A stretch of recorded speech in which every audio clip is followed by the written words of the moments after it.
Okay, welcome. It's been a while. We were off last week, but thank you everybody for watching and joining, no matter where you are joining from. This has been there. Just want to give a quick shout out, like I said, to those of you that are watching live, those of you that may be watching as we do this on replay. But we've got as I say this every single week when we do this, but we've got a good one for you today. I do want to just make sure everybody who's watching understands who or what this show is about. It's about people. At the end of the day, it's truly about people. It's a lot of these shows are based on third culture kids, those of us that grew up outside of our passport country, so to speak, or even birth country. But I just want to appreciate and say thank you to all those that are watching from wherever you're watching. So let's get right to it. Our guest today is no different. He is a TCK. I had to make sure I talked to him before we went live because I didn't want to mess up his name. But this is going to be a good one. But Mr. Dona Danhoundo, did I say it right? Correct. That's all right. perfect. Good. But he's a treat. We don't know each other, right? You and I have really never met until about 10 minutes ago before we went live, and I appreciate you coming on, man. Yeah. So much to talk about. We're going to talk about some fun stuff. We're going to talk about some serious stuff, life stuff. But I try to keep these lighthearted, but sometimes you just need to expand the brain, expand your knowledge, and talk to people like yourself and talk about life and just talk about stories and where people came from and how they ended up where they're at and all that stuff. So thank you so much for doing this, Dona. Let's get to it then. Let's go right away. If you could just summarize your whole entire background, your upbringing, your roots, where you were born, all that fun stuff, and you're in Toronto right now, correct? Yes, I'm in Toronto. Yeah, so I hate to, in a I guess a Cliff Note version or a condensed version, if you don't mind, talk about where you were born and how you ended up in Toronto. Yeah, sure, great. Thank you so much for having me on the show, Ben. So I was born in Benin, West Africa. It's actually a very small African country. It's between Togo and Nigeria. So I was born there about in 95. And when I was 7.5 years old, my parents actually decided to move to the DRC with a non-for-profit organization, a Christian non-for-profit organization. So, so I left Benin when I was 7.5. Then we spent a year in Chikapa, which is in the southern part of the Democratic Republic of Congo for a year. Then after that, we moved to Kinshasa, which is the capital city of the DRC. We spent 2 years there. Then in 2006, we moved to the US for a year. Then after the US, we moved to Zimbabwe, Bulawayo, which is the second biggest city actually in Zimbabwe, for 6 years. Then we moved to Winnipeg for about 2 years in 2013. And in 2015, we moved to Toronto, and I've been here for about the past 4 years, basically. Okay, I gotta ask, where in the States did you live? Virginia. So really? Wow. Virginia, okay. Harrisonburg. Okay. So how was that? It was great. Yeah. I didn't speak English at the time, so it was definitely an interesting experience. I would say. I was about 10 years old. Okay. The obviously issues with languages, TCK's experience that all the time. Yeah, absolutely. Learning a new language. But it was great. I think I was able to, assimilate to the culture pretty quickly. Made some friends. I had a couple actually of my classmates that lived close by, which was just great socially. Just gave me, I was able to learn the language really fast. After the first 3 months, they took me out of the ESL class, and I went to school with everyone else. So, that was great. It was a great experience, I would say, overall. 1 year. You must have picked up the language pretty quick. If you were, I used to be I was a teacher for many years, and I have an ESL endorsement, so I got a lot of ESL kids in my classes. Yeah. So if you were out in a year, you did pretty well, man. Yeah, that's impressive. Yeah, I tried to. I made a conscious effort to speak the language and communicate with the kids for sure. And it's important being able to speak the language when you want to communicate with people in the country you're in. Absolutely. Yeah, no, I appreciate that. So I got to ask, and I always start these interviews off right away. First off, thank you again for your background and whatnot. But you've born in Africa, small. I actually had to Google where you were born, so I appreciate that. So because I'd never heard of it, but you're from Africa originally. Came to the North America, both the U.S. and the Canada. You've been in multiple cities in Canada. I got asked, and this is the number one question TCK is getting. I'm sure you knew this was coming right out of the gate. But where is home for you then? If you've been all over the place, you travel so much, where do you consider home to be? I don't know. From home for me is really with people. I don't get attached to physical spaces or places, I would say. I think for me, home is a feeling, and that can be found with, multiple people, and that's all over the world. If I were, but also the weird thing about it is I don't necessarily feel at home in like any physical space. So if I were to go back to my home country, for example, I feel like a stranger. I feel like, I'm a visitor in this place I'm supposed to call technically home because that's where I was born. But so I think for me, home is definitely, it's just a feeling I get with people and certain individuals. That's how I would explain home for me, definitely. No, that's fair because I feel the same way. I mean, you and I talked before we went live. I mean, 6'2", came back at 17. Everything about me looks the part, but there's an intrinsic issue that I still struggle with, and I know many TCKs do, and that's why that's our favorite question and probably our most hated question too. Exactly. When someone asks us from where we're from. So no, I appreciate that, and I loved your answer. Home is a feeling because I couldn't agree more. It's you can drop me in the middle of anywhere, and if I'm there long enough, they'll be a part of that place that becomes a part of me. Yes, exactly. And I can relate to that. So thank you for that. But on that topic, then let's talk about you. You lived in so many different places. You talked about your parents and their Christian organization that kind of took you all over the place. People like us, right? We definitely, there's positives to growing up the way we did, and there's definitely negatives to growing up the way we did. If you don't mind, if you could just talk about both of those things for a little bit, especially your overseas experiences, if the positives and negatives of growing up the way we did. Well, in terms of positive, you're exposed to a lot of cultures and different ways of doing things from a very young age, which is very important because I feel like your childhood, early years are very formative. It gives you a bigger picture of the world from a very young age. So I think it also makes you more culturally tolerant. You understand that there's spaces and places outside of what you see. And the ability, I think the biggest advantage of being TCK is you have the ability to make connections with basically anyone and everyone. It doesn't matter the culture or race. You're able to connect to the human part of people, and I feel like that's so important. In terms of negative, I think the biggest thing for me was, it still is, just the ability to build deep relationships. Because there's so many different parts to you that it's very hard for people to relate, to who you truly are. I mean, I don't feel like no one really knows who I truly am because there's so many hidden parts that they just cannot understand or relate to. And I think again that's definitely the biggest, I'd say, disadvantage, I would say, to being a TCK. But I think overall the advantages and just in the long run just outweigh the disadvantages because again, the world is evolving, it's changing, and globalization has just changed everything. We have people from all over the world moving just all over the place. So being able to relate to people and understanding different cultures, I feel like it's a huge advantage now, but in the long run, it's going to be a bigger advantage in the next years to come, just based on where the world is heading right now. So,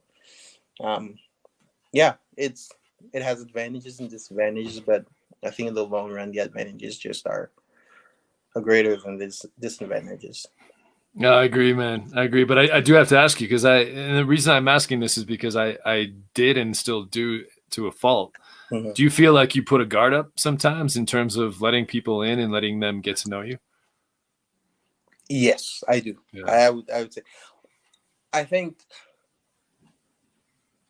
in the past I've just shared parts about me that people just didn't understand, and I've just not gotten the reaction I wanted from them, which has led me to sort of sometimes putting up a wall. Yeah. But that's definitely something I'm working on, in accepting that my experiences are very unique, and I shouldn't expect people to necessarily understand or try to relate, to the different parts of who I am. And it's not their fault. It's just they've just not experienced things of that nature before. Or a lot of time people are like, I've never met someone like you. So it's probably their first time interacting with someone who's lived in multiple cultures. Understands the world from a different angle or viewpoint that they do. So yeah, I do. No, I can relate to that tenfold, man. I smile because I can relate to you. I'm not, it's one of those bittersweet things because we do. You're right. You're exactly right. We can blend in anywhere, and yet we feel almost,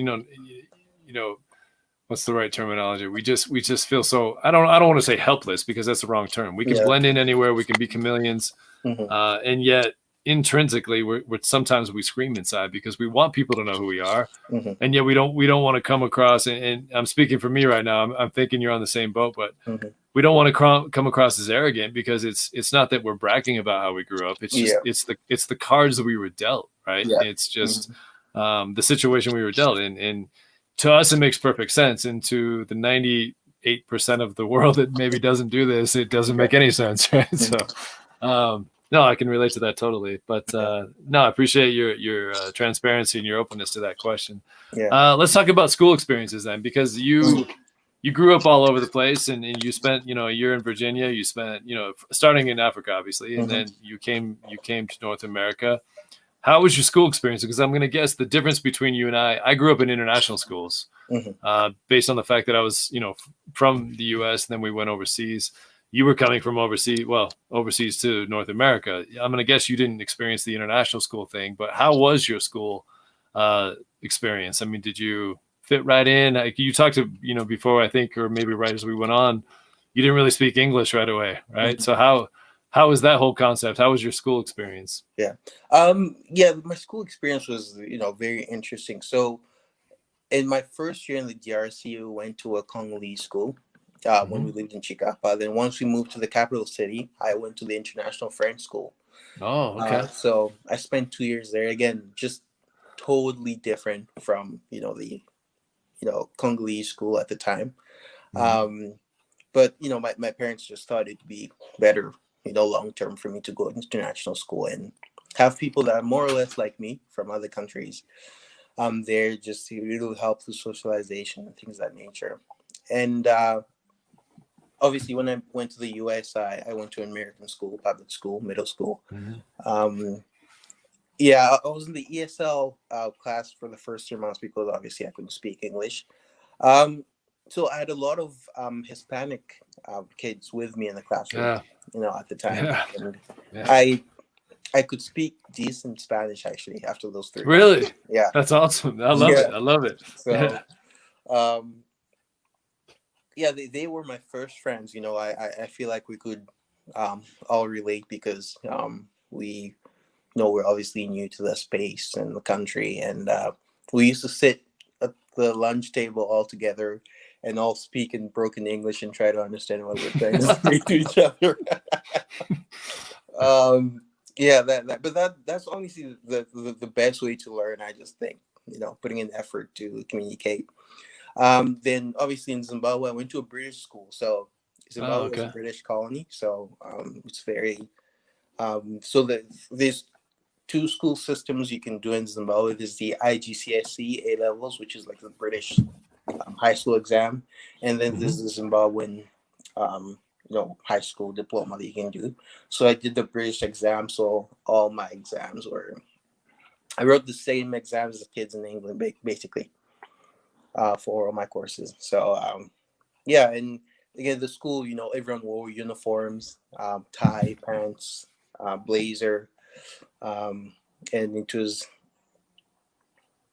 there were a lot of sports involved in clubs, very British. So you went to school from 7:30 to around 1:30. Then from 3, you had sports until 5:30. Your Saturdays were spent traveling all over the country to play other schools and sports. So it's very, very, very structured way of doing school.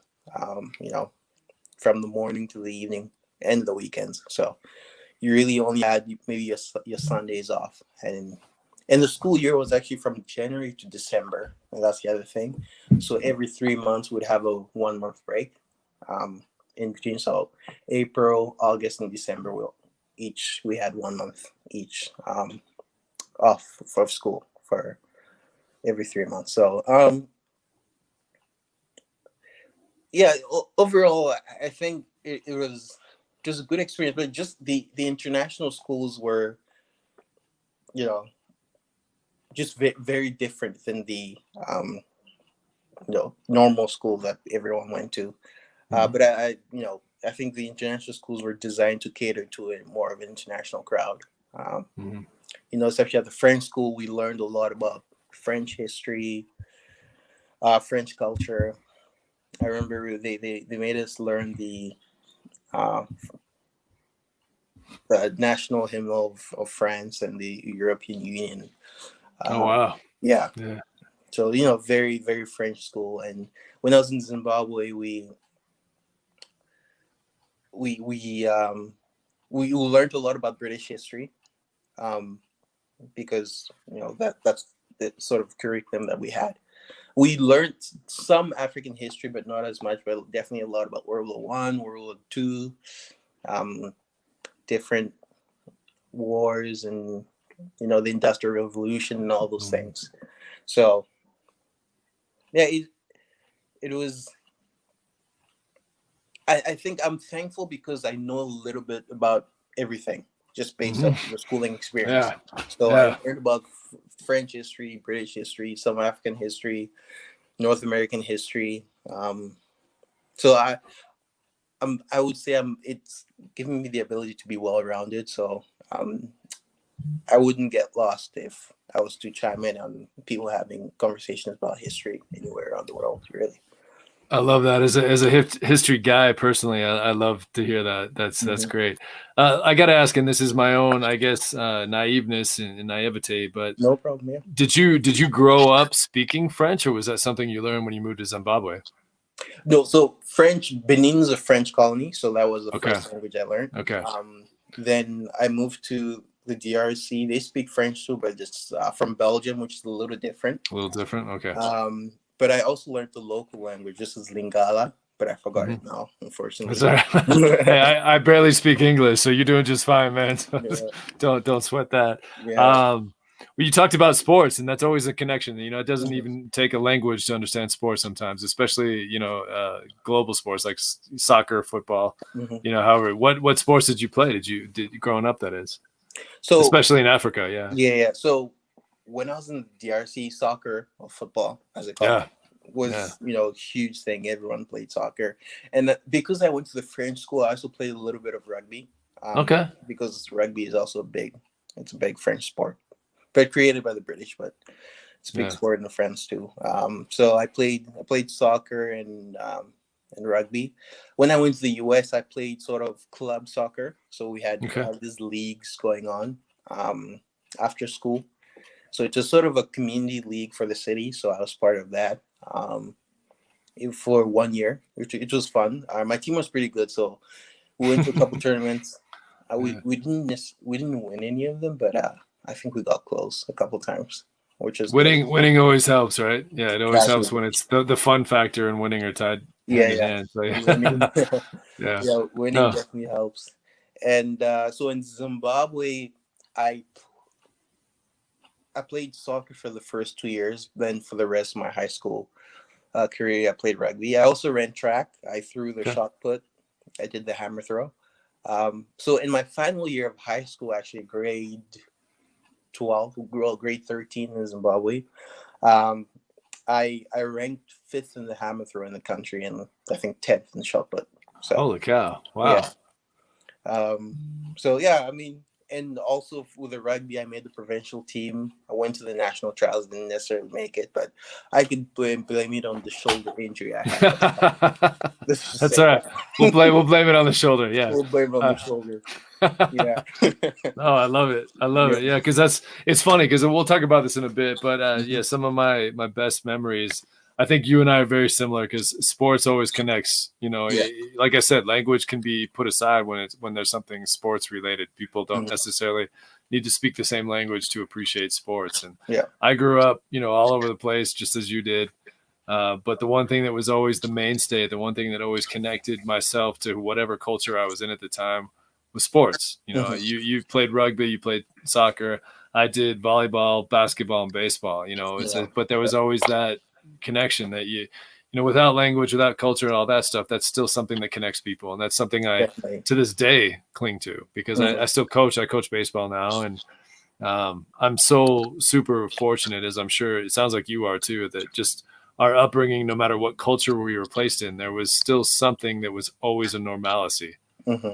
Right. And it sounds to me like sports was that for you as well. Definitely. So, I mean, I played a little baseball in the US too. I think it was pretty good. I mean, I was football, so yeah, there you go. always I'd miss. I made it pretty far too. So actually, a couple of my buddies actually wanted me to come and leave soccer and come to baseball. But I was thinking if I'd stayed longer, I might have tried it out. But I had to leave. So, but they have cricket in Zimbabwe. Which is I was going to ask, did you ever play cricket? I give it a go, but never really stuck with me. But I'm decent, because that's what especially in high school at like break time, that's all people did. They just played cricket. Yeah. So a lot of similarities between the two, the hand-eye coordination and all that fun stuff. Obviously we're pitchers versus bowlers and things like that. But I know a little bit about cricket. I'm not going to even try to say I know the sport itself. But yeah, definitely. When I was my brother and I were in Hong Kong.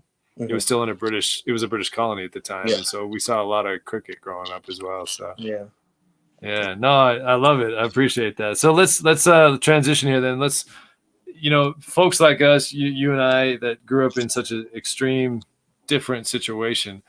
There are, COVID has affected so many people, and I get it, and people traveling to other countries, moving to other countries. It's still happening. COVID or no COVID, it's still happening. People are finding out today or finding out tomorrow that their lives are about to change forever. And I want to ask you, what kind of advice would you give kids, adolescents, families? Let's just be blunt on that.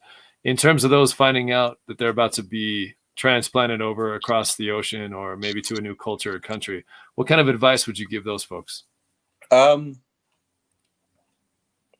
I would say, keep an open mind. That's the biggest thing. Keeping an open mind. And I think people are always nice as long as you're open to learning about their culture. People are very responsive when you show interest in learning and engaging with them. That's what I just have noticed over the years. So definitely having an open mind, knowing that it's a process. It's not going to happen right away. And there's always going to be a little piece of you that's not going to fit in. But putting in the effort, especially if you're to move to a country where you would have to learn a new language, people can see effort, and that's something I've appreciated just over time. Like, people can notice when you're putting effort into learning the language or learning the culture and communicating with them, and people usually respond very positively to that. And for the most part, humans are very nice. I would say that, but just having an open mind and putting in the effort to learn the culture is definitely something that would definitely come in handy when you're moving to a new culture. And it's important to know that you can always, this is one thing I would tell people, you can always find home within people in different cultures. Yeah. Humans are, we're all the same, to be honest. Like we go through the same emotions. We're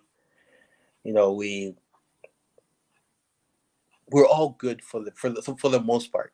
Humans are good beings for the most part. It's just there are obviously cultural differences and ways we differences in how we see the world and understand things. But for the most part, humans are good. So as long as you have an open mind and you make an effort to learn the culture, people will be good to you.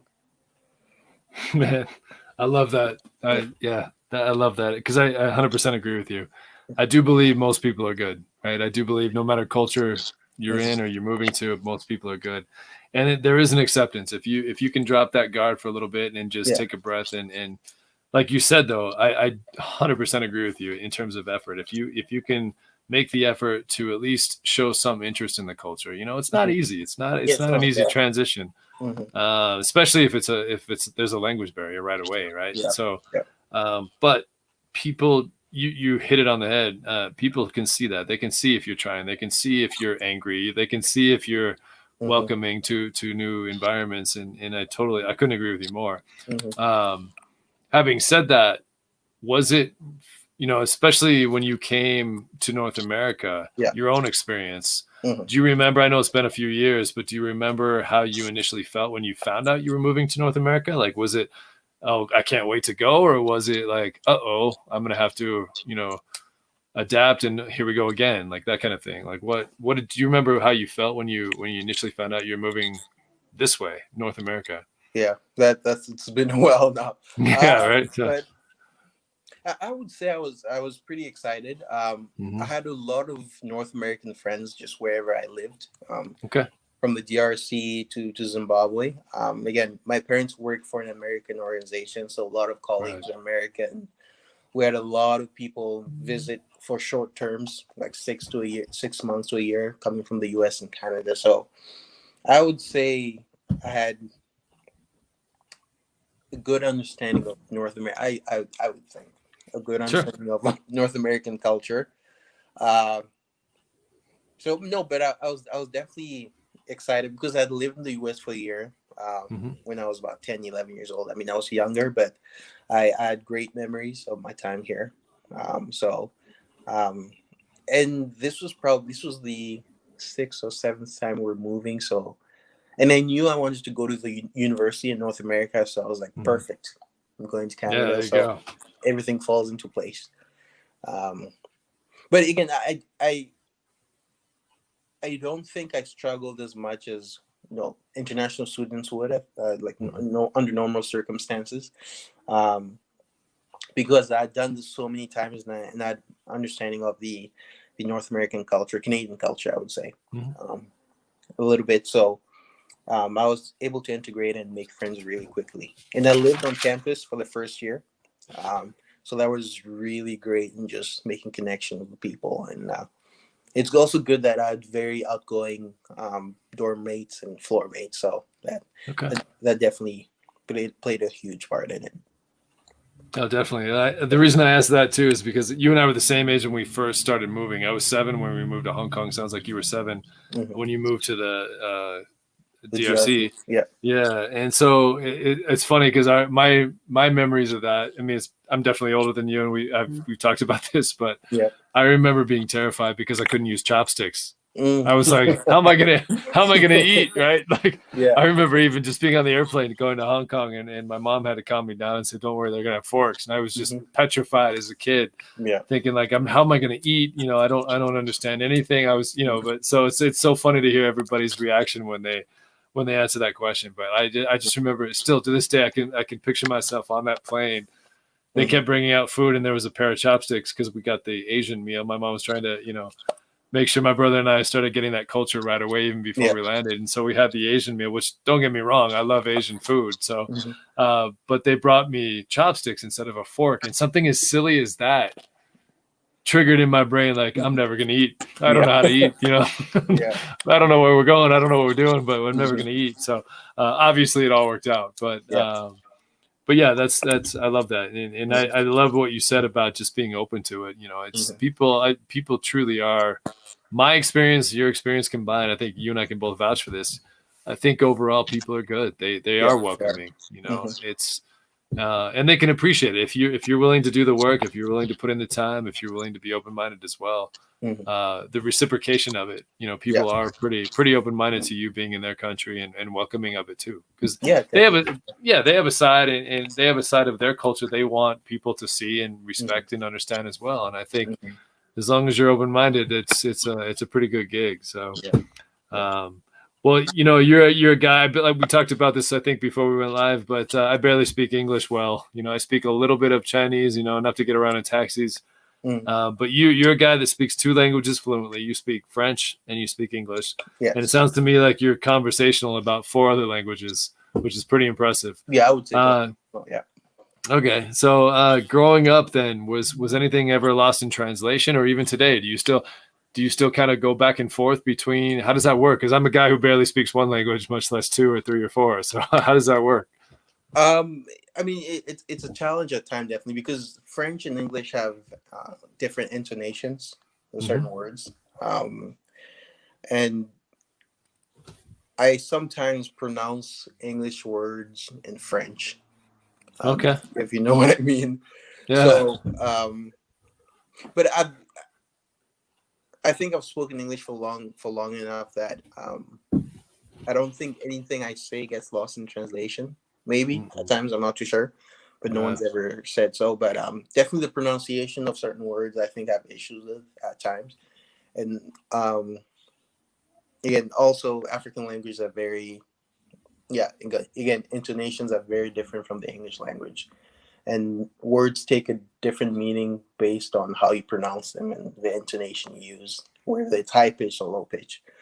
Um, That's interesting because Chinese Mandarin, especially, is very similar to that. It's all mhm, about the tone. It's a up and down, up and up on my fa. It's boom, boom, boom, boom. Yeah. yeah, So that's interesting. Yeah. yeah, yeah. So yeah, but so basically, I speak French and English fluently. So Ndebele is a language in Zimbabwe, actually. Mm-hmm. And when I lived there, I understood what they said. I mean, I couldn't speak very well, but I definitely understood everything they said. Now I've lost it a little bit. Same thing Mm-hmm. with Lingala in the DRC. I was fluent in Lingala because I used to hang around the neighborhood kids all the time, and they Mm-hmm. just taught me the language. We'd play soccer outside and all those things. So so again, I was fluent, fully fluent. I sounded like someone who was native to the DRC, to Kinshasa at the Mm-hmm. time. But when you're a kid, you don't practice the language, you lose it automatically. Yeah. Yeah. So I like I think things might have gotten lost in translation at a time or one time or another. I mean, French people are very honest. They tell you what they think. That's a big thing Yeah. with French people. They do not Yeah. mince the words. They will tell you Yeah. exactly what they think or what they feel about you. Um, and again, Canadians are very respectful. Mm-hmm. They want to make sure that they don't hurt your feelings and want to make sure that you feel comfortable, which is very different from like French people. French people, Yeah. they throw it at you. They don't care. They'll say what they feel, and so growing up in a very Beninese household and interacting with a lot of French and Beninese people, there was a bit of adjustment in terms of that. Just learning to communicate in a way that's more culturally appropriate for the setting that I'm in. Um, Mm-hmm. that's maybe one of the things I had to learn to do a little better, I would say. I like that. Is there, and this is just again me being naive, is there a big difference between Canadian French and French French? Yes. Oh, Oh, okay. I had a friend actually from a Quebecois who went to Mm-hmm. France and he tried speaking to people in Paris and Quebecois, and Yeah. they didn't understand what he was saying. Uh, Really? Wow. yeah, again, I guess it's French Canadian, not Canadian French. I had that French backwards. Yeah. Sorry. Yeah, but it's they have a very, very strong accent, Quebecois. Wow. Yeah, it's you definitely have to tune your ears to it. And I feel like French uses a lot of English words, while people in Quebec, they speak straight French. They try Really? they try not to use as many English words. Interesting. Yeah. Yeah. Well, we now have our first question. I don't know if you're a drinker or not, but it says if you ever start speaking. This is Don Blevins Jr., who's half Korean, half American. Right. He was on the show maybe about a month ago, 2 months ago. But he said, "Do you ever start speaking in another language after a few drinks? Do people look at you like what?" It has happened before. Yeah. Like, don't know what you're saying. Never mind.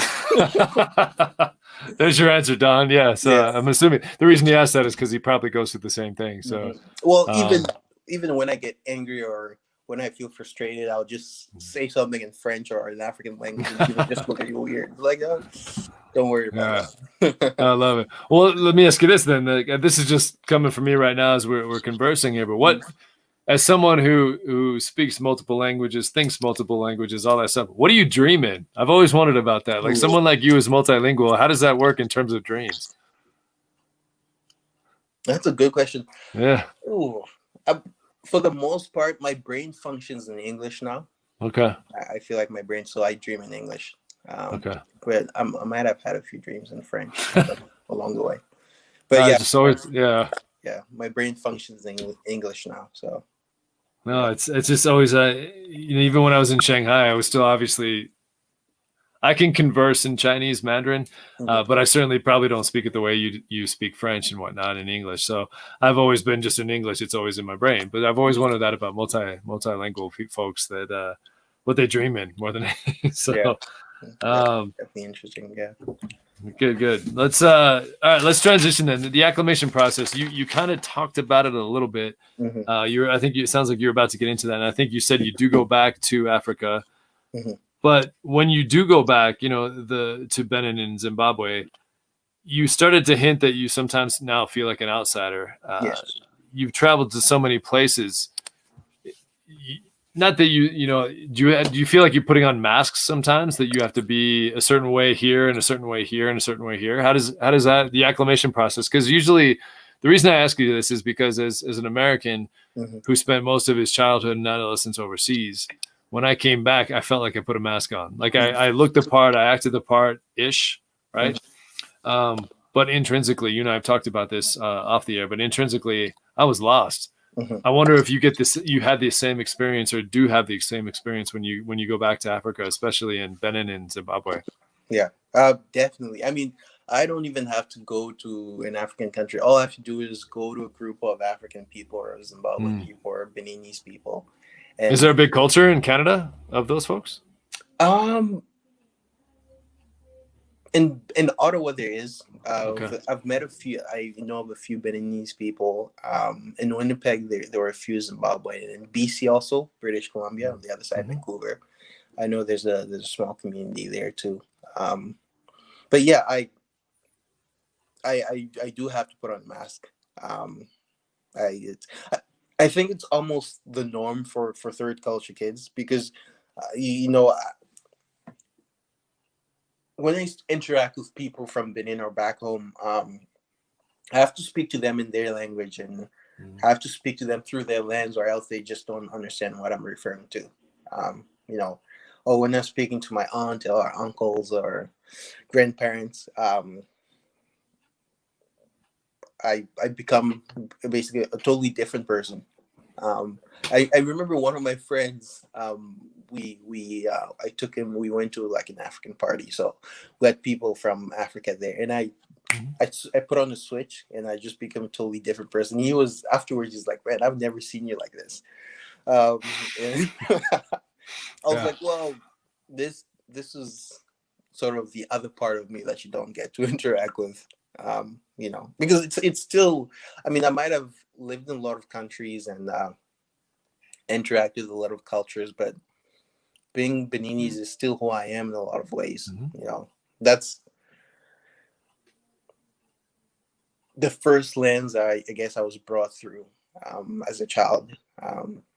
I like to think that your first culture is your default culture, but not everyone agrees with that always.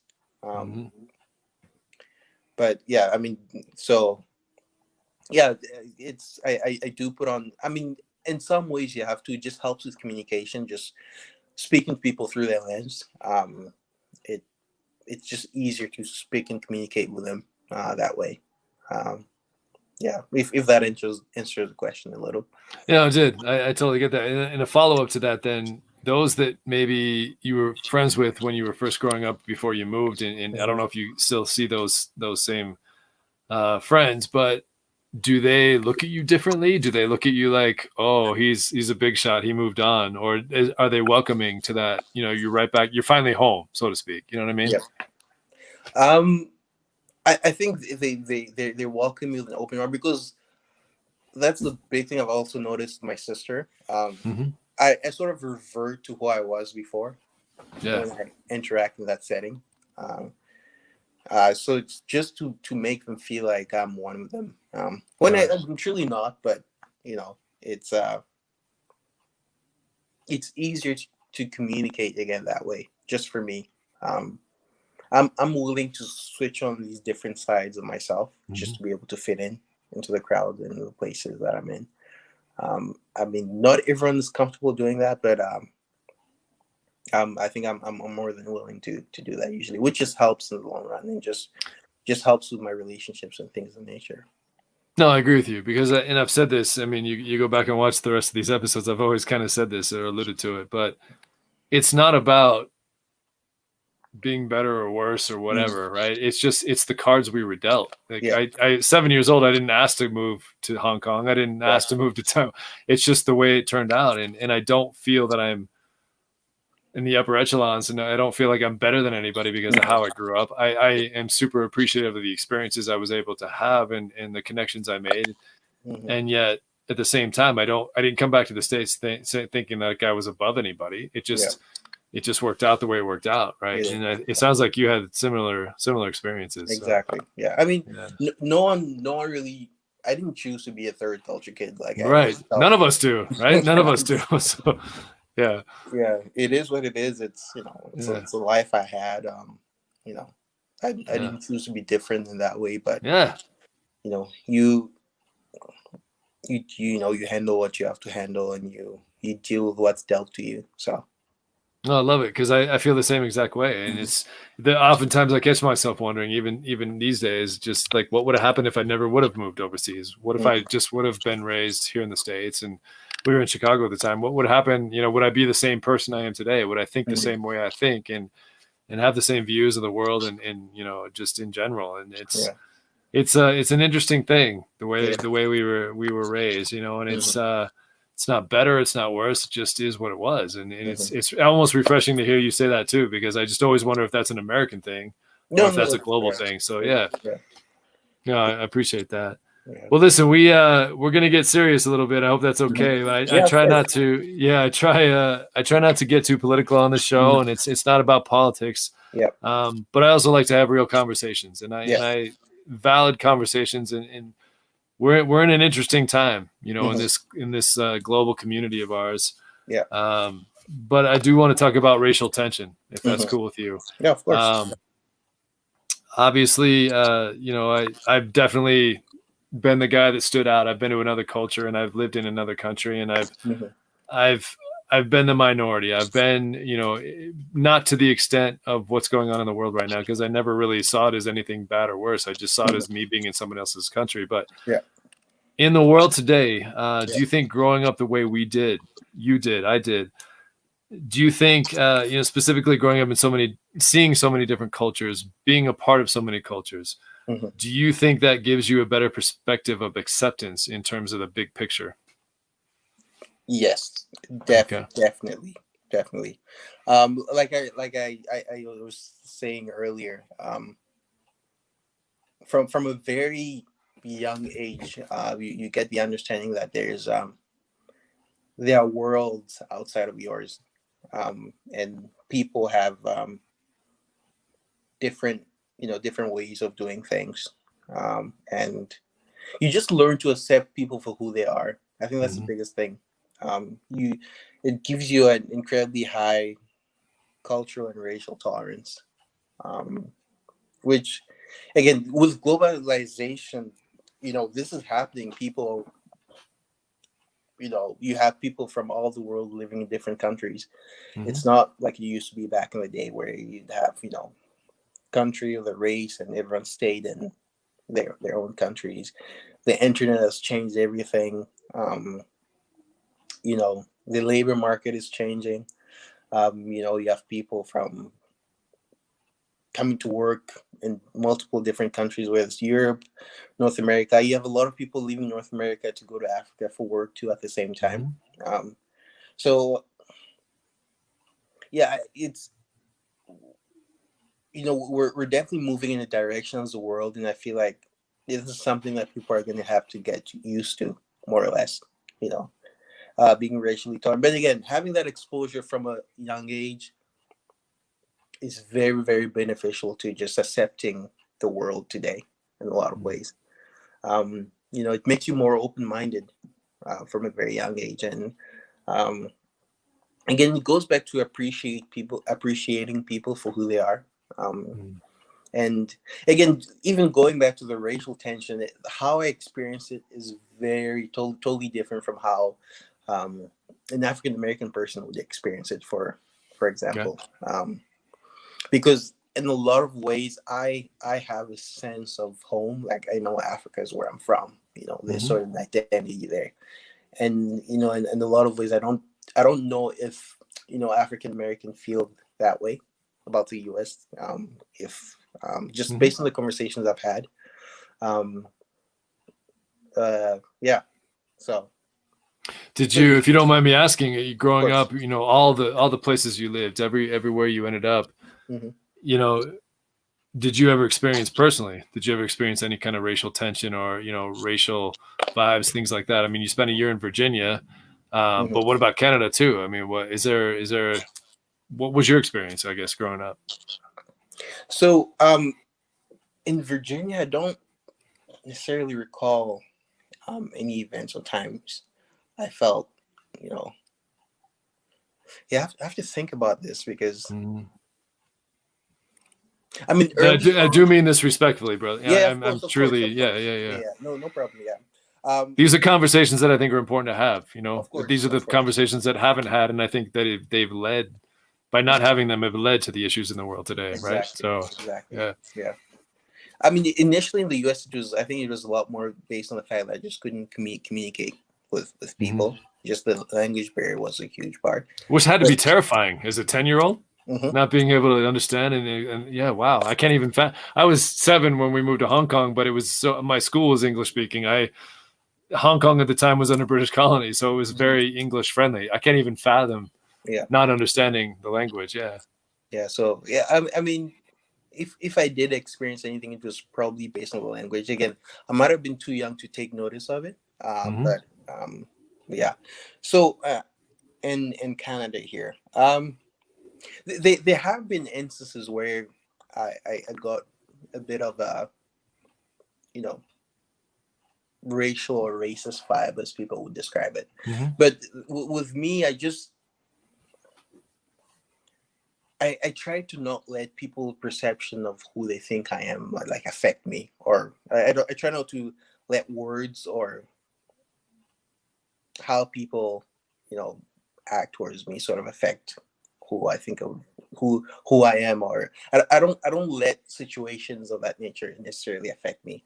I will call them out if I feel that it's not appropriate, but it's so important to have these conversations. And yeah, again, just having that more multicultural background and just not having necessarily grown up in North America, I don't feel that my emotions are on par with what maybe African Americans experience in the US. And also, I grew up in Africa, so I'm Black. I mean, I'm from another country, but I'm Black passing, so they wouldn't expect me to, they look at me, they're like, oh, he's one of us. He's not necessarily an outsider. It's only when they start speaking, they're like, oh, you sound weird, you sound different. So for the most part, I I don't think I've experienced anything of that nature. Just even here for the most part, I haven't. I can't recall any specific like event or situation where it was it was out there or it was right in my face. It might have been subtle, but again, I try not to let those things rattle me in any ways. No, I respect that, and I'm actually happy to hear that. At the same time, still, culture is what it is, and people today, it's just there's an ignorance, and it bothers me. The irony is, you and I look so much obviously different. Our backgrounds are entirely different, and yet I feel, and I'm not saying this because I feel like I have to. I just am saying this because the way you grew up, the way I grew up, I think you and I have a better connection just based on the fact of our lives and the stories, our stories, basically. So, I almost feel like I have a better kinship with you than I do a lot of folks here in the States, just because of our stories. And that's refreshing and frustrating at the same time, because it just is. I'm sure you got a glow about you, man, and I love it. And I can appreciate it, because it does bother me, because I don't think the exact same way. Not that I'm saying every American does, because we don't. The problem is in the news today, so much is being twisted and distorted one way or another. But there's plenty of people that are just pro global, pro people, just for being people, like you talked about earlier. And I respect that so much that you talk about that, but it's just frustrating to me, because I did grow up in a different culture like you did too, and I hate seeing that that's what it's come down to, because like you said earlier, people are people. If we can just accept people for their cultures and celebrate that, that's not a bad thing. Why is that bad? Right. So, it should be celebrated. So, but thank you for that. Having said that, then with the fact that, do you think racial tension would be, I don't ever want to say eliminated, sadly, but do you think there'd be less of it if people did grow up like you and I did, outside their cultures, their regular cultures or whatnot, their passport countries, so to speak? Yeah, definitely. It'll, I think in a lot of ways it will give people just a more global view of the world. It would also teach, just racial tolerance, and it'll teach people to appreciate people for people. No, not necessarily. And it will teach people to look past, the physical appearance, and more to look towards the character and who the person truly is. And also the big issue I would say I have with the internet is people get to look at information without a background. So a lot of the judgments are based on 5 or 10-second clips of this scene. Totally. Yeah, that's right. Yeah, totally right. Yeah. About, worlds that are totally different. And that's why I think like the internet is great and it's bad. Social media is great and bad at the same time. I remember one instance was there was a video from sort of a comedy skit from Ghana, and there was a young woman who had shaved her head off, and everyone in the comment sections thought that she was a boy because she didn't have any hair on the face. I mean, on her head, and there was just arguments on the comment section about people were trying to explain culture and how in schools in African countries sometimes they ask people to shave their head off. It's not North America here where you can have what you want on your hair and you just wear civil clothing to school, the uniforms and things of that nature. So so I was like, so that person in the comment section was just making a judgment or a comment based on the 5 to 10-second video that they saw, without the cultural understanding or having a cultural background or understanding of what's happening in the situation. And I think that's the biggest thing that the internet doesn't give us. We get to see things, but we just have no understanding of how why things are the way they are and how they came to be, which is just incredibly dangerous. And that's how stereotypes start. That's how we have conceptions about things and people and ways of life and all that. So, yeah, It's Well, on that note, then, how do we fix it? How do we, as a society, how do we improve this divide that is so strong right now? the biggest thing I would say is definitely communication. If you have Mm-hmm. questions, ask. I always tell people, you know, whether that's at work or in my personal life, if you have questions, if you see something you don't understand, Mm-hmm. or you might think you're not, you know, reading it correctly, just ask. You know, find someone in your life who you can ask about, like especially with with this this period of life we're in, the racial tension. I had a few people, few white people reach out Mm-hmm. to me, just ask my opinion about things, what I thought, ask about my experience, and then that's honestly the best way to sort of, of including reading to educate yourself. Mm-hmm. You don't need to go on the internet if you have, black friends or friends from a certain countries from a certain region, just reaching out to them and asking. And because it's going to happen at the base level. Mm-hmm. It's a conversation to have on the bus, the street, at work, at home, you know, at, social gatherings and things of that nature. That's where everything changes, definitely. I love that, and I appreciate that. Yeah, but you're in Toronto right now. That's a Yeah. pretty diverse. I haven't been there personally, but Yeah. it's my understanding. I could be totally wrong, but it's a pretty diverse city, It is. culture, all that stuff. So it's probably I'm gonna guess it's pretty accepting there. Yeah. Yes. It's I read a stat that 50%, almost 50% of the population here is from somewhere else. So yeah, it's very, very diverse, and I think people live in peace for the most part. We're learning to understand and learn from each other, which is great. Mm-hmm. That's what we need more of. Definitely. I loved your answer of just communicate, because it's Mhm. something so simple yet something people struggle with entirely. And Yeah. and I wish we could open up, communication lines like the way you and I are. Like I said, you and I have never met, Mhm. but we definitely have a connection at the Yeah. same time. Yeah, I appreciate your honesty, man, and Mhm. that's Thank I you. think that's what it's about. It's just It is communicating. exactly. It's a simple thing, Hmm. but people are afraid of difference sometimes, and it's just Yeah. maybe it is because how you and I grew up. I don't have that.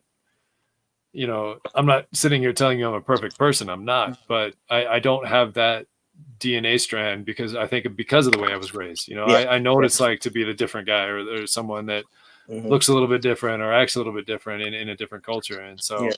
so, but I do appreciate your honesty to that. So Yeah. Yeah. You're welcome. cool. Yeah. Thank you for asking that. That's Yeah. yeah. Again, communication is so important, especially when solving issues of this matter. Yeah. Yeah. Yeah. Well, it's a matter of just having these open conversations. I Hmm. just truly do believe, and that's not because I'm asking you this. I'd tell you this if you and I were off camera too. Yeah. Hmm. I just, I want to understand. I want to see it from a different perspective. And I think Hmm. sometimes we're so, tunnel vision that we're only going to see it our way instead of Yeah. the bigger picture. And I think Hmm. people get lost in that. And I think Yeah. that's what's going on right now in Hmm. society. So, Yeah. And but it definitely starts from the younger you start, mm-hmm. just the better it is, I think, in the long run. Yeah.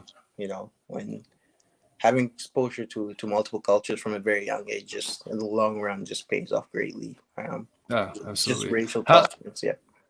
yeah. And I was going to ask you this in a little bit later, but I'm going to just dive right in now. How did your parents Mm. expose you to those situations? I mean, was that something that was brought up? Do you remember it being brought up when you were moving to North America? Sorry. Yeah. I lived in North Carolina for a while, but were your parents, was that something that they do you remember that conversation happening that, we're going to a different place? And because I remember my dad and my mom, sitting Mhm. my brother down and, telling us, look, you're in someone else's country. This is the way they do things here.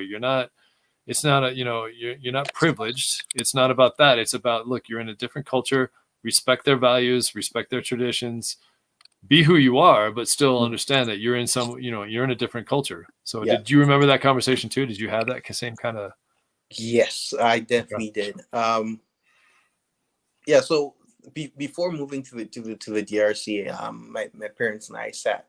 I remember I was 7.5, but I still remember the conversation. We were just talking about things are going to change a little bit. Our lifestyles, they are like, our lifestyle is going to change a little bit just based on where we're going. So this was Chikapa, which is a very, very small town in the middle of nowhere in the DRC. You can only get there by plane. So um, they try to get us prepared, but I don't think it's ever enough until you get there and you see it for yourself and you sort of live in it for a little while. But yes, every time we move, we have the conversation. Except even within Africa, because then again, yes. I'm naive. I've never even been. That's one of the few places I haven't been to. But even between Benin and Zimbabwe, very different cultures, very different. Okay. Yeah, very, very different.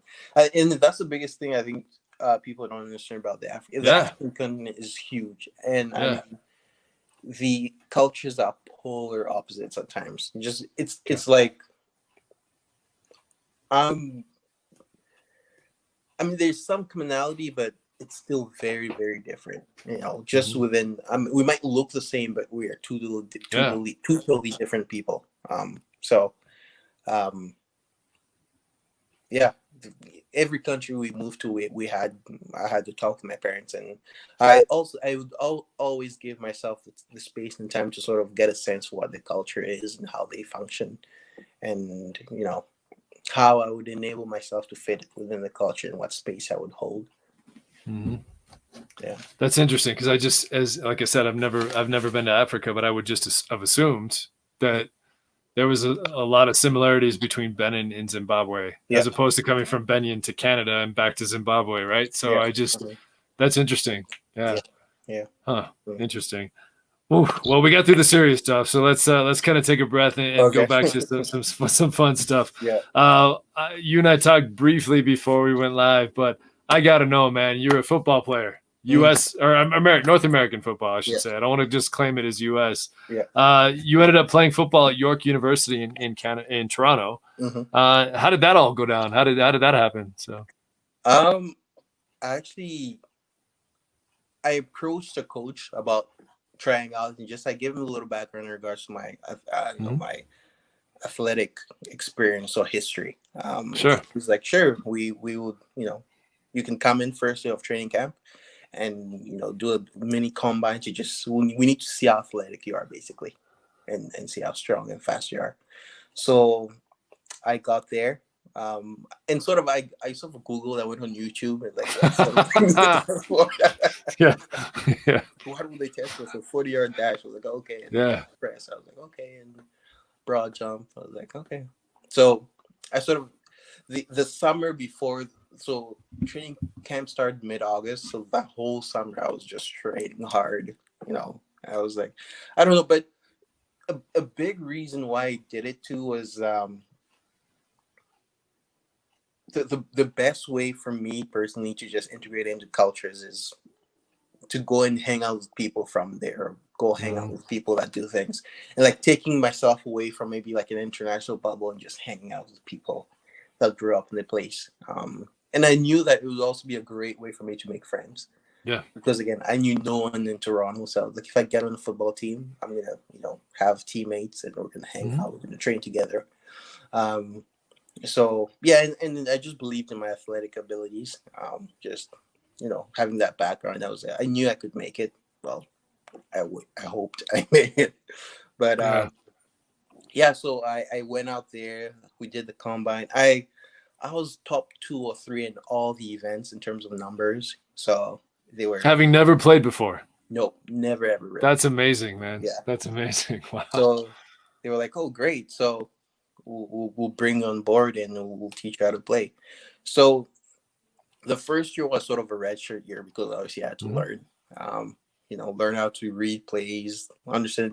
The hard thing for me was definitely the playbook and learning different plays and where to go and the A gaps and all those things.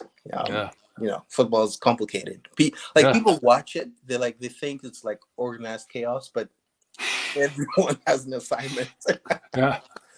On every play, right? No matter what. So exactly. So there's a guy there's a gap you're supposed to cover or a guy you're supposed to cover. So yeah, that 1 year was definitely sort of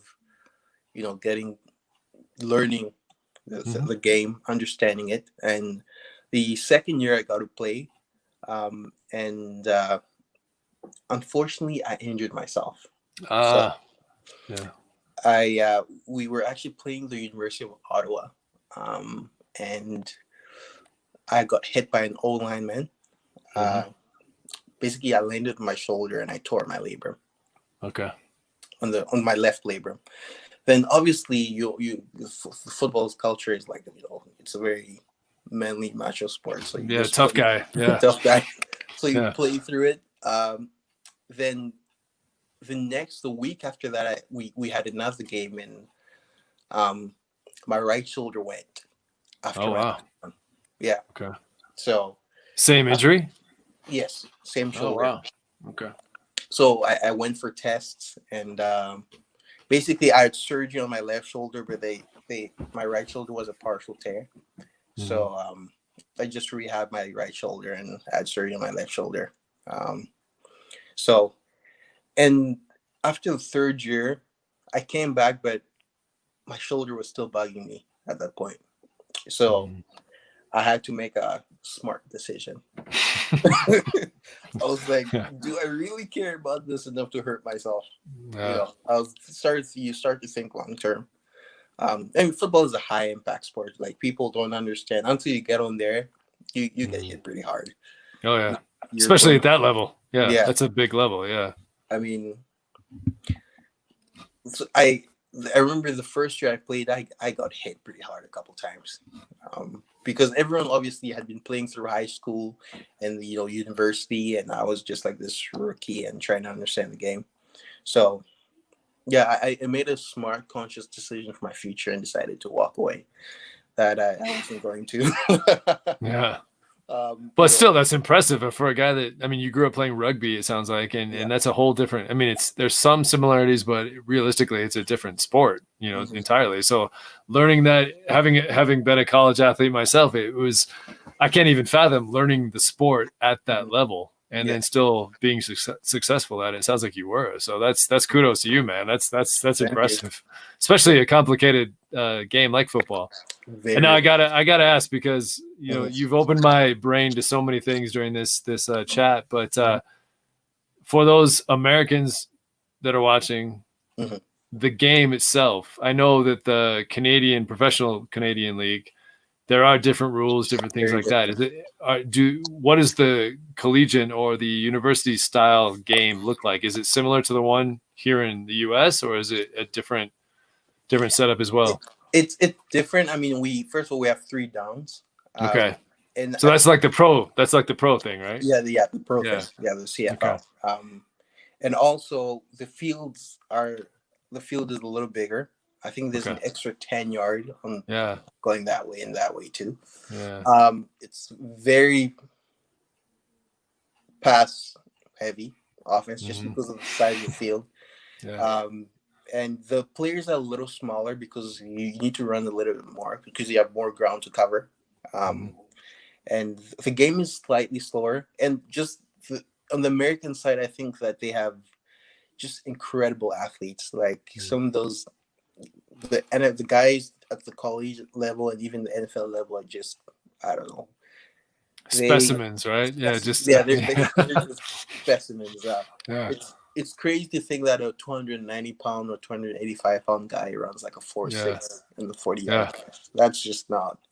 And you were a linebacker? Is that what you said? Yeah, I was a linebacker. But just the time some of the D linemen run at the NFL Combine, like they're running 4.5s, for some of them 4.4s. That's like time of the wide receivers and running backs. So, but it's a different. Football in the U.S. is almost like a religion, I would say. Oh yeah, it's like it's a national sport here. Hockey is a national Canadian. Oh yeah, and lacrosse too, right? And lacrosse too, and lacrosse too. So, it's big, but it's just not as big as in the U.S. I would say. Yeah.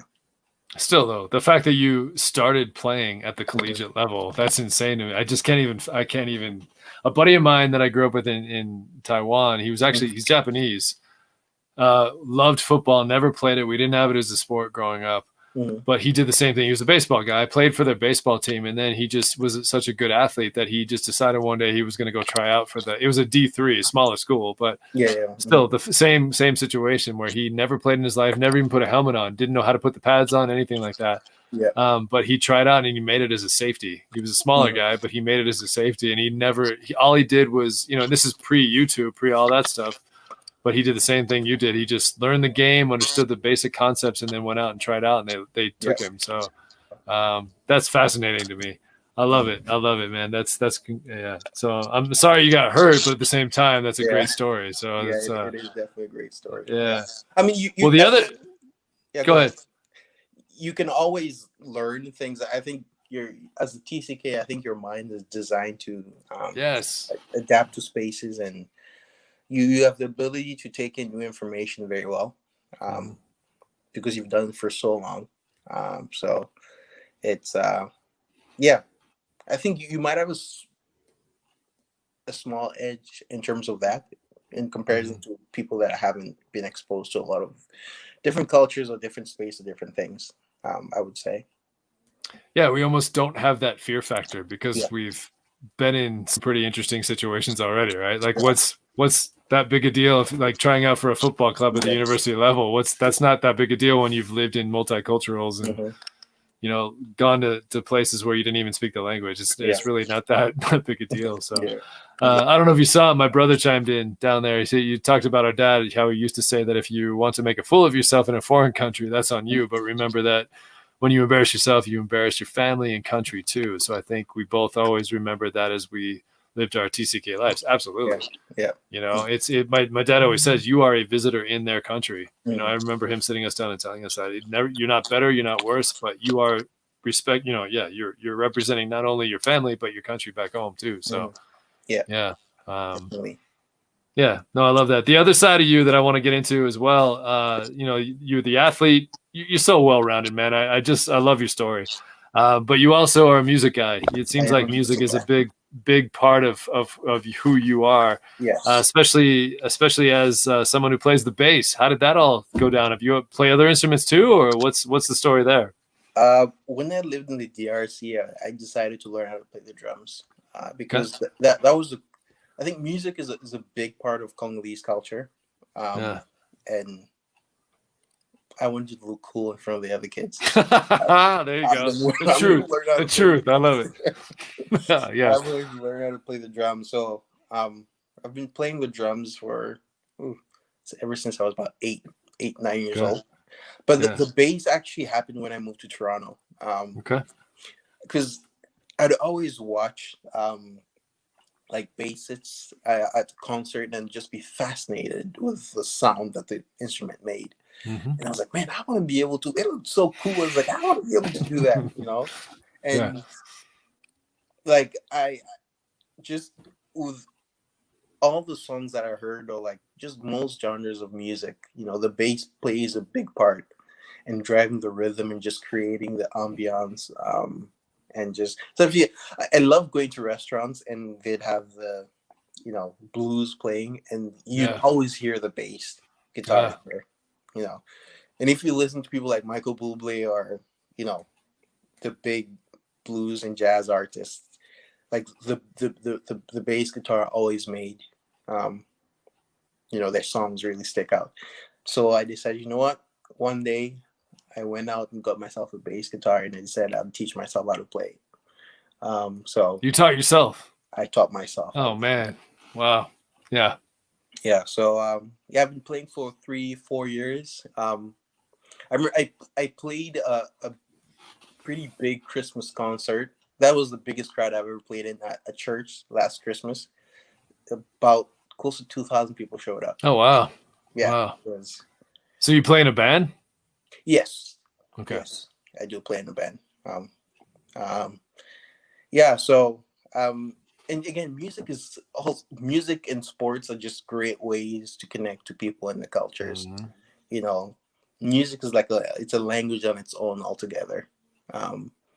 And music is something that brings people together, that has the ability to have it has that togetherness effect on people. You can just hear hear a rhythm and you just see people just moving to it and all that. So it's music. It's a language all by itself, right? It is a language all by itself. Yeah.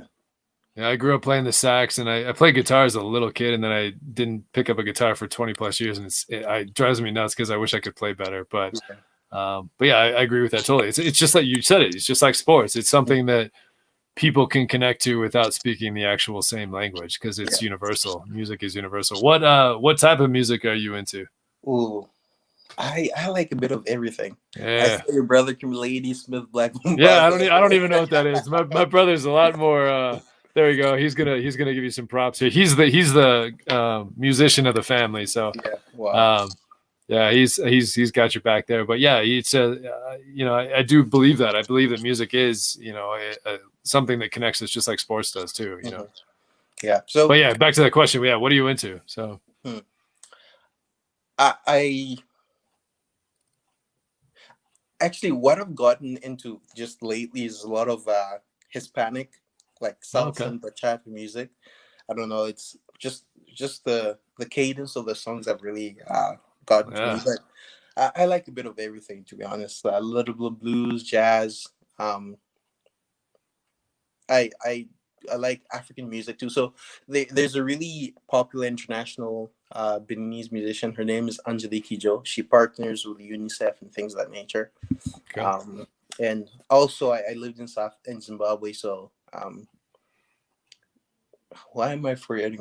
Miriam Makeba. She was like a very international South African, musician, and Lady Smith Black Mambaza, like your brother alluded to. So I'm gonna have to Google that when we're done here because I have no idea who that is. So again, a bit of everything. I like hip hop a little, not as much too, but and some rock too, soft rock. Nice. I remember, Nickelback is a big Canadian band. That was, they were big in the 2010s, I think, 11s, but now they've sort of disappeared. I don't know where they went, but they're enjoying their money and their wealth right now. Exactly. Probably. Yeah. That's awesome. Well, let's kind of we're kind of getting down to the end here, and I could talk to you forever, man. I love this chat, but let's talk about your family then. You know, especially your parents. I think you mentioned you had a sister. Is that right? Yes. So just tell me about them and what they're doing today and where they're at and all that. Yeah, great. Actually, my phone is. No. Give me one moment here. I just want to make sure. You're fine. The battery is sort of. Oh, okay. Yeah. Sorry, I should have charged it fully. No, you're fine. You're fine.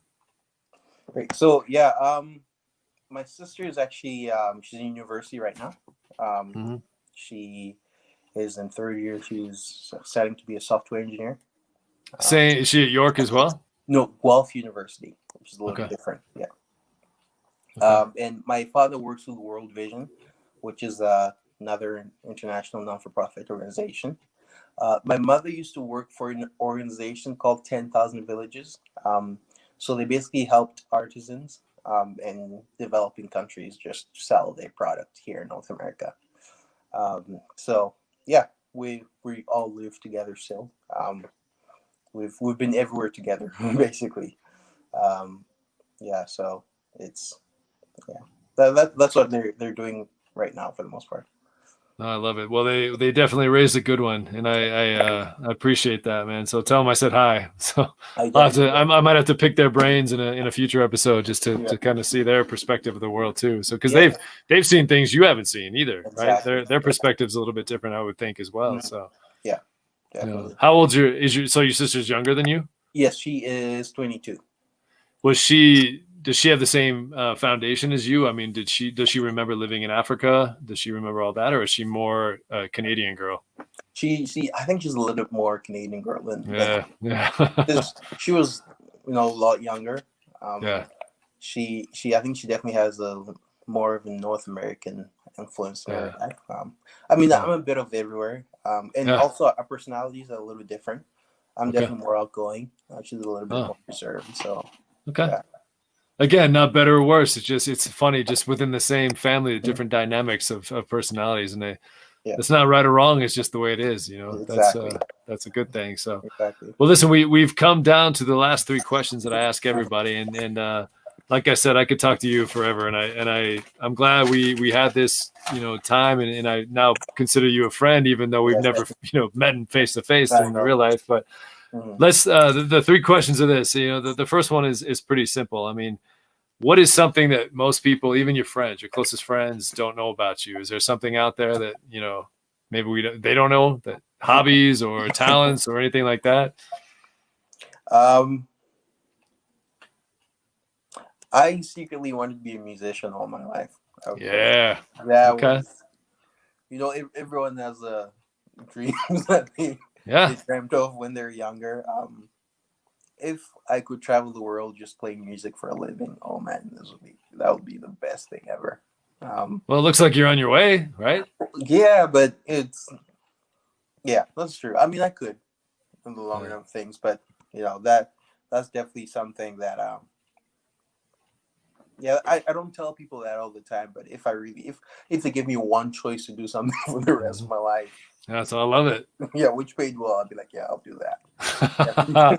Well, every band needs a bassist, a really good bassist. I mean, that's the backbone, right? So yeah, that's nothing wrong with that. Yeah, there's crazier dreams. So I love it. Yeah. What about if you could have just sit down on a park bench, just for an hour, spend an hour uninterrupted, no cell phones, no technology, nothing, but have a sit down with someone, whether they're still with us or maybe not with us. If you could just have 1 hour long conversation with anybody, who would that be? Wow, that is. Yeah, I got a little deep again. Sorry. So that is a great question. Who would that be? Yeah, I think I would want someone. Oh wow, that's a great question. Huh. And there's no right or wrong answer. There's no. This is all you. I'm just thinking about it. What period of time do I want to go back? Early 20th century or? Huh. Wow.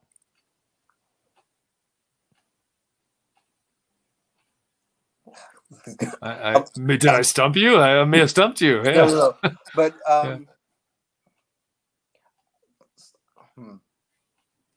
someone like Barack Obama, I don't know, his ability to just communicate is just incredible and inspire people.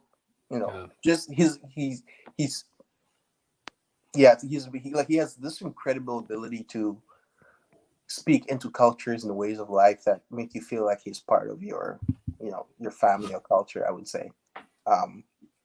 And I think that's a gift, and I just love to pick his brain and just get a sense for how he sees the world and how he's able to communicate so effectively with people that just like from different backgrounds and cultures. So. Well, I'm sure you're aware he is probably the most famous TCK. Yeah. Yeah, because he grew up in Indonesia for a couple of years as a younger guy. So yeah, I agree with you, man. He's super classy and super elegant and just accepting, I think is the term too. But yeah, he is the most famous third culture kid. So. Yeah, definitely is. Yeah. I like to say that he's kind of the flagship for us all, right? So that's where you get it. Hopefully the rest of us are in that similar around that similar path. But yeah, exactly. But he's the most famous one. So that's a good one to pick. Nothing wrong with that. So no, I appreciate that. Okay. Well, how about the last one? It's something we kind of skipped over. As someone who's spent so much time in other places, been around the world as you have. Do you still have that travel bug? Are you a guy that likes to travel still, or? I do like traveling, but I feel like at this point of my life, I just want to settle somewhere. Just set down the roots a little bit. But traveling will always be part of my DNA. I feel like. No, I love it. It's not something I can get rid of. It's just part of who I am, and that's the only life I've really known all my life. Traveling, living in a place. That's funny you say that because I think you can appreciate this. Like I feel comfortable. Most people don't like it. They don't like the air travel. They don't like the hotels. They don't. I actually sleep better in hotels, and I actually am relaxed on an airplane. Yeah. It's that complete flip flop thing, right? So, Yeah, yeah. like I have a hard time sleeping even in my own bed, and Mhm. then yet I can just tune the world out. I can get on an airplane. I'm usually asleep before we even take off. It's one of those things. It's just I think it's just a product of how you and I both were raised. Yeah. But having said that, then is there still some place that you'd like to get to that maybe you haven't traveled to? I've always dreamed of like moving to Mauritius, maybe when I'm older. Wow. Yeah. Wow. I think it's a French island. It must Yeah. be. Yeah. I think it is. Yeah. So you'll be fine. You've got the language down already. I've got language down. Yeah. Just the lifestyle that comes with living on an island is just something that I've always dreamed of. Yeah. I could definitely go for a beach right now and see some waves and some sunshine. So yeah, I get that. Do you know who this is? My brother just chimed in again. I had no idea, but also agree. Fela Kuti. I'm not sure. I'll Google it afterwards. Maybe okay. Yeah. I've got nothing. My brother, he's like I said, he's the musician of the family. He's got it all down.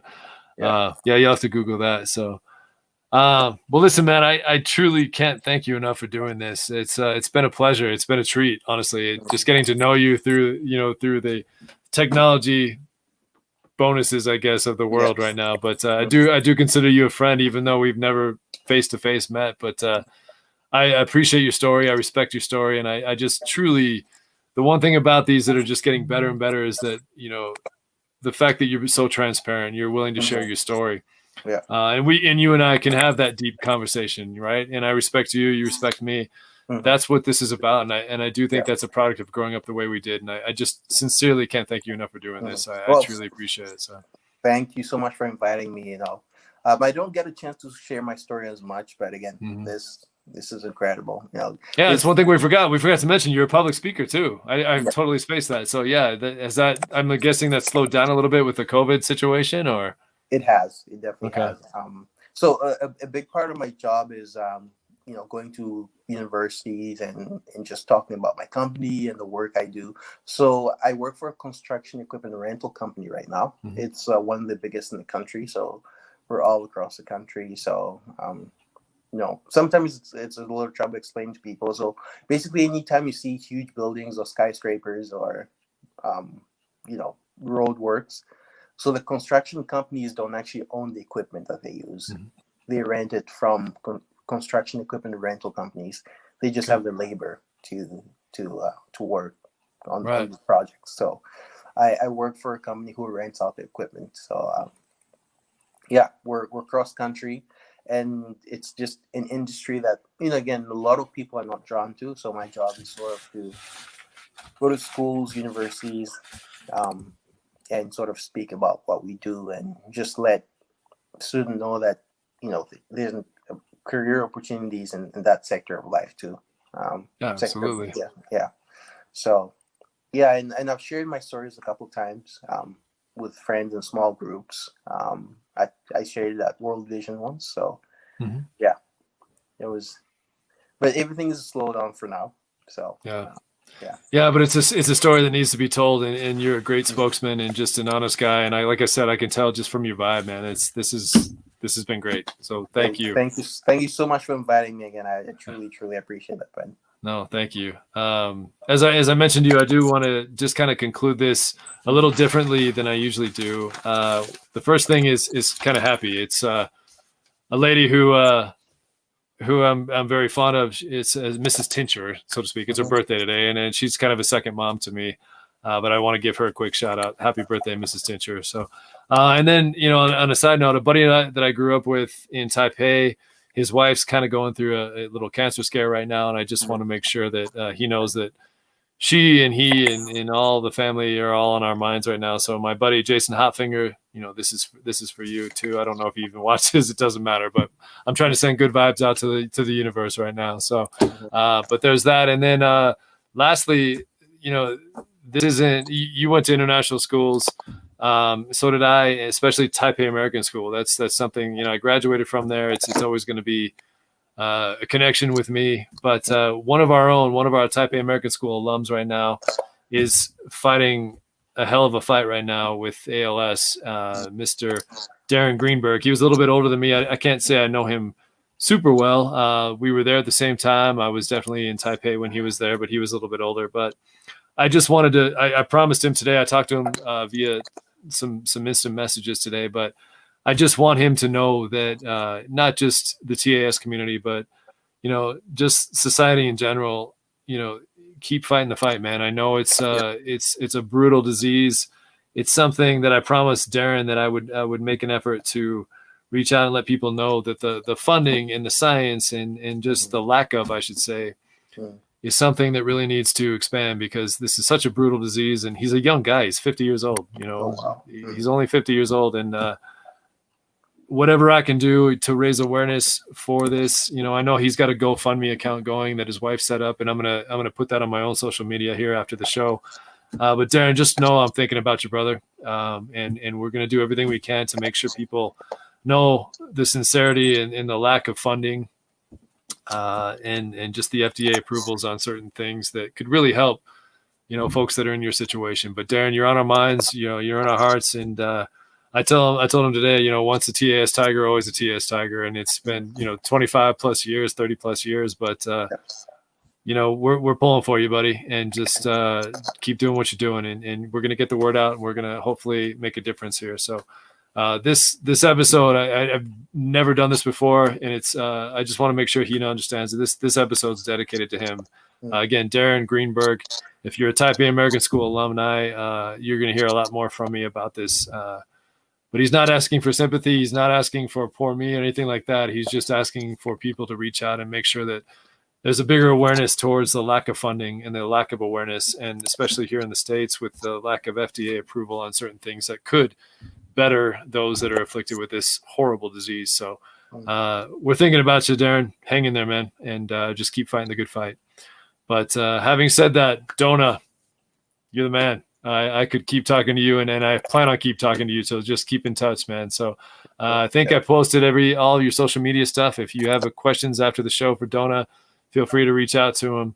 But this has been a treat. And like I said, the transparency that you gave and you always give, I'm assuming, this is what life's about, man. Just being able to talk. You mentioned it more than anything, just the communication side of life. And yes, we may look different, but deep down, we're all the same. We want the same things. We're all the same. And I totally appreciate you doing this. And let's do it again soon, all right?